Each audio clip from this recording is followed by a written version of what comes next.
about the disclosures that are made in real estate.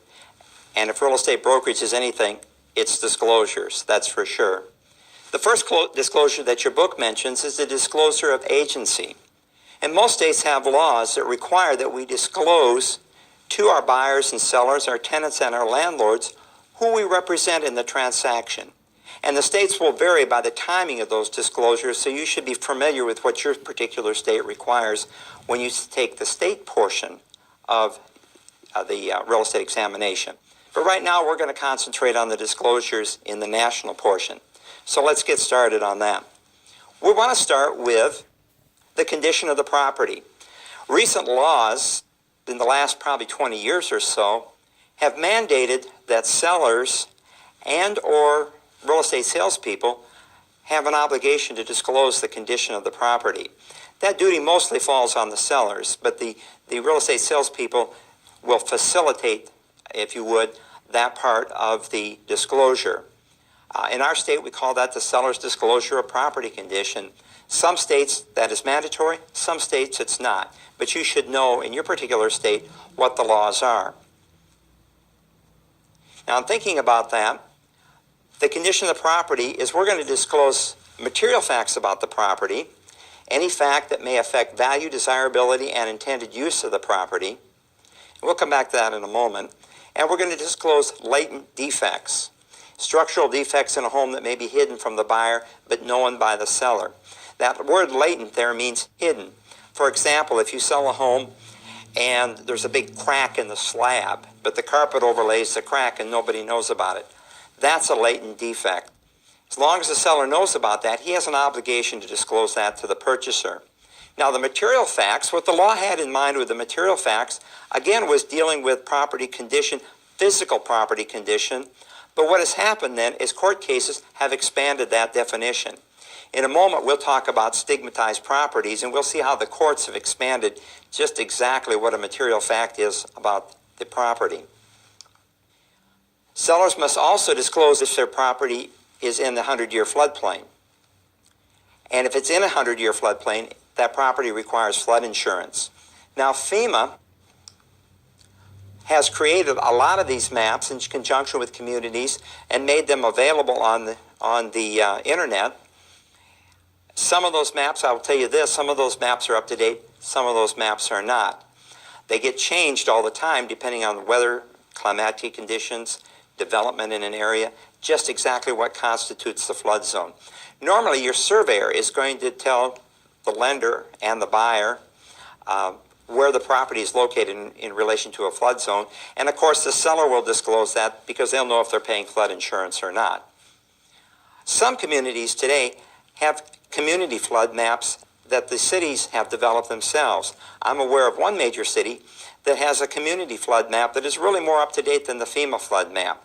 And so sometimes you need to be aware that this property may be in a flood zone when it's not actually in a flood zone on the FEMA map. So caution is advised there, and knowing what's going on with your particular property that you're trying to market. Most states have created environmental disclosure laws that you have to disclose environmental problems that are happening with that particular property. Now, some of those would include, some of the household, I should say, environmental hazards would include things like asbestos. Now, asbestos, there's a lot of myth that goes around about asbestos. A lot of people think the law says that if a building has asbestos in it, that you've got to take it out of the building in order to use the building. That is not true. If you can contain the asbestos within that building, the building is perfectly safe. Where we have problems with asbestos is this. When asbestos becomes friable, is the word we use,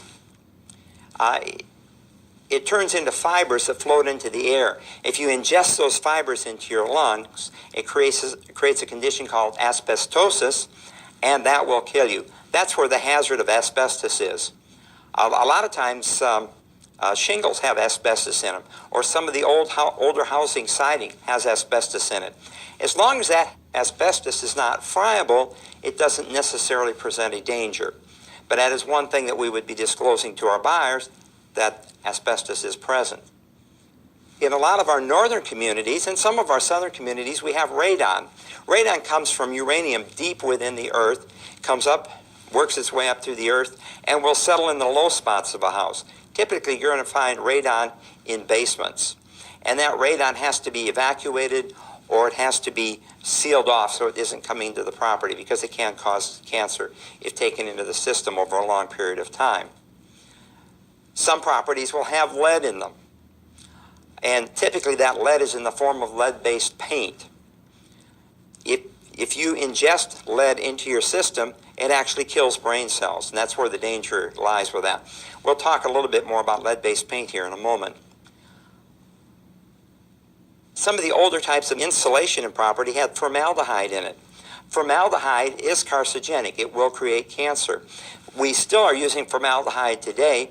If you find some of this plywood I call glue board, it's kind of chips of wood glued together, that has formaldehyde in it, and those fumes can be dangerous. If we have an excessive amount in that, that would be something that would be disclosed in the sale of the property. A lot of hazardous waste becomes an issue. One of the areas that we found hazardous waste in my community is in meth labs.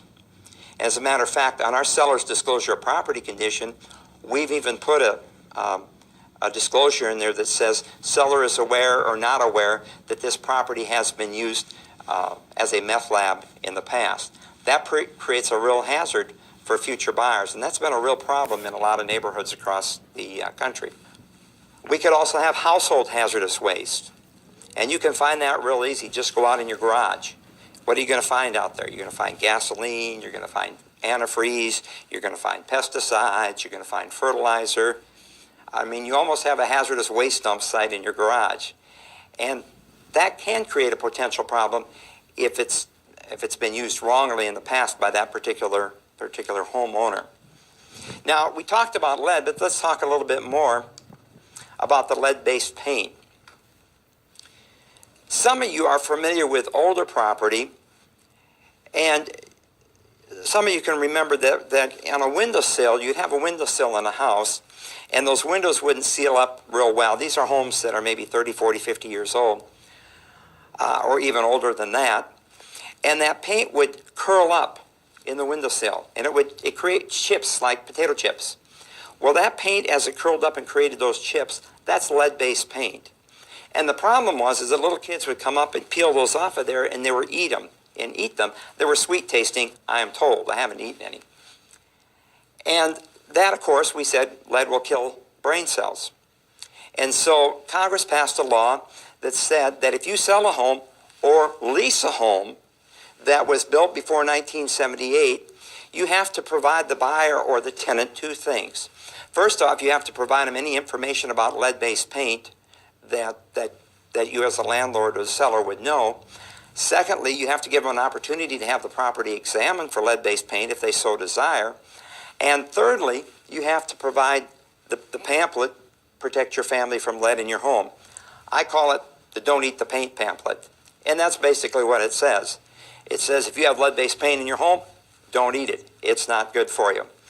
The key thing you want to remember there, and that's one of the things that I should point out on these examinations, is normally you're not going to see dates on your examinations. I would say there's two dates that you could see. 1978 is one of those dates. And so you should remember that any property built before 1978 requires the lead-based paint disclosure if you sell the property or you lease the property. Sometimes the students will remember the sale part and not the lease part. It applies both ways to all types of residential housing, whether it's single family or multifamily. It doesn't make any difference.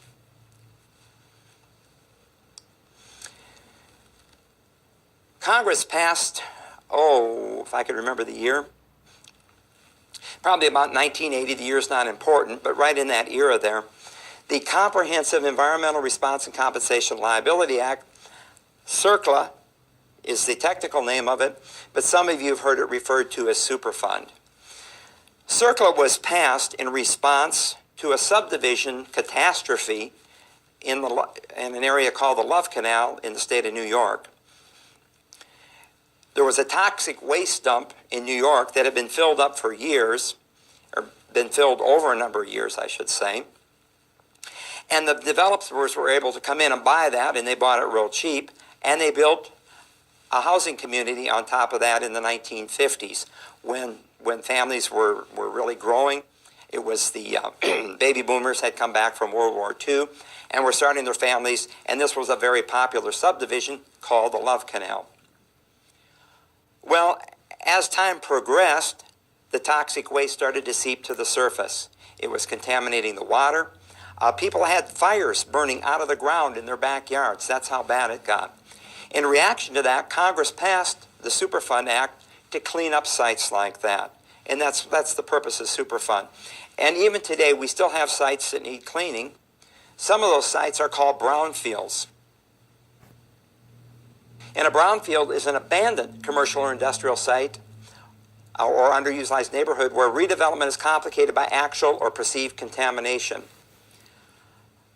I'm familiar with one city that had a lead plant in that city.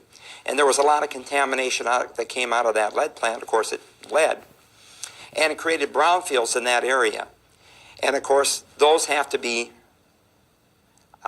redeveloped, have to be cleaned up before they can actually be used for development.